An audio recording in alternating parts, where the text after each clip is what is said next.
Masalah pasien ditolak oleh rumah sakit adalah masalah serius, apalagi sampai pasien meninggal dunia. 2 nyawa meninggal, yaitu ibu meninggal dan bayi di dalam rahim juga meninggal.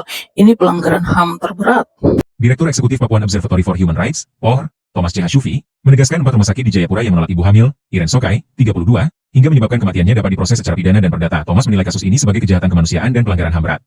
Thomas menyampaikan hal itu pada Senin, 24 November 2025, menanggapi tragedi kematian Iren Sokai bersama bayi dalam kandungan. Keluarga tidak tuntut rumah sakit karena keluarga cuma orang kampung, jadi tidak punya lembaga bantuan hukum untuk membantunya, sehingga rumah sakit tetap saja dengan kegiatan tolak-menolak pasien. Kita menolak apa sanksi bagi fasilitas pelayanan penyedia kesehatan jika menolak memberikan layanan kesehatan, maka akan kena pasal 190 ayat 1 Undang-Undang Nomor 36 Tahun 2009 tentang Kesehatan, berbunyi pemimpin atau pimpinan fasilitas pelayanan kesehatan dan atau tenaga kesehatan yang melakukan praktik atau pekerjaan pada fasilitas pelayanan kesehatan yang dengan sengaja tidak memberikan pertolongan pertama pada pasien yang dalam keadaan gawat darurat sebagaimana dimaksud dalam pasal 32 ayat 2 ayat atau pasal 85 ayat 2 dipidana dengan pidana penjara paling lama 2 tahun dan denda paling banyak 200 juta rupiah. Karena ini 2 nyawa, ibu dan anak yang meninggal, maka penjaranya kali 2 saja jadi 4 tahun dan kali 2 juga jadi 400 juta.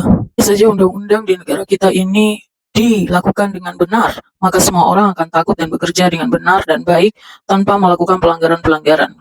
Andai rumah sakit dan para medis di Papua, Indonesia seperti di Eropa, luar negeri, pasti pasien semuanya selamat. Lihatlah para medis ini berlarian sampai pontang-panting, ada yang lompat meja sampai terjatuh-jatuh gara-gara mendengar bunyi kode blue. Mereka berlarian sampai jatuh. Tapi di tempat kita ada yang serangan jantung butuh kode blue, tidak ada tim kode blue. Jadi pasien kalau mau meninggal ya meninggal saja. Tidak ada tim kode blue, tidak ada tim emergency. Jadi kita budayakan save of emergency kita di sini tuh kurang ya, apalagi di Papua ya. Jadi mungkin bisa diubah cara budaya kita supaya bisa sama. Jangan kita hanya tuntut dibayar, tapi kita harus rubah dan koreksi diri kita sendiri. Saya saja kalau kerja di Papua sini mau gila ya, karena saya sudah biasa kerja di tempat yang sistemnya sangat ketat, emergency, save of emergency-nya tinggi, tiba-tiba di tempat yang santai-santai saja. Jadi guys, andai saja rumah sakit dan para medis di Indonesia seperti di luar negeri Eropa, pasti pasien semua selamat. Jadi guys, dokter kerja di rumah sakit dulu di Jogja itu rumah sakit taraf internasional ya. Itu kita kerja sampai ngos-ngosan lari untuk selamatkan pasien, kita lari-larian sampai ngos-ngosan, kecapean saya. Sampai saya harus olahraga setiap hari supaya melatih lari saya, running saya supaya cepat sampai kepada pasien untuk diselamatkan. Terima kasih guys sudah mau menonton video ini, semoga bermanfaat.